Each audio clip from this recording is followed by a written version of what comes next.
մեզ մոտ բուժվում են հետևյալ հիվանդությունները՝ ողնաշարի օստեոխոնդրոզ, սպոնդիլոարտրոզ, սպոնդիլոարտրիտ, ճողվածքների միջողնային դիսկերի, պրոտրուզիաներ, ողնաշարի կոմպրեսիոն կոտրվածքի մնացորդային երևույթներ։ Ամենահաճախ պատահում են վերջին տարիներին միջողնային դիսկերի ճողվածքներ, պրոտրուզիաներ եւ պոլիօստեոարտրոզներ։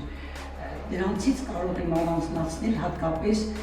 կոնքազդրային հոդերի կոքսարտրոզը։ Վերջին տարիներին շատ ավելի շատացել են եւ գալիս են մարդիկ նաեւ էնդոպրոթեզներով։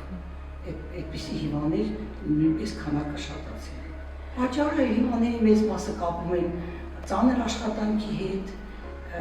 նստակյաց կյանքի հետ, քիչ շարժվելու հետ կամ ծանրություն բարձրացնելու հետ, երբեմն տրավմաների հետ են կապում դա,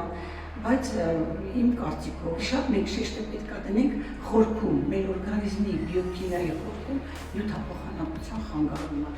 որը ավելի շատ այս վերջին տարիներին շատացել են կապված ստրեսների,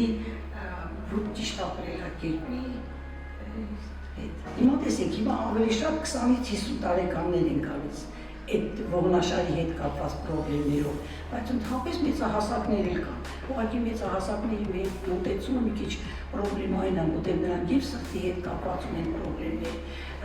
երբեմն իշերի հիվանդություն ունեն, անբավարարություն է, դեպքում ենք նրանց մի քիչ այլ ձևով ենք մոտենում, այսինքն ընդհանուր պրոցեդուրաների հարցը այդտեղ արդեն բացառվում է, որտեղ չենք կարող վնասել միայն ողնաշարը բուժել, բայց սիրտը վնասել։ Իսկ երիտասարդների հետ ավելի հեշտ է, մենք ընդարձակվելու ավելի մեծ ոլորտ ենք ունենում։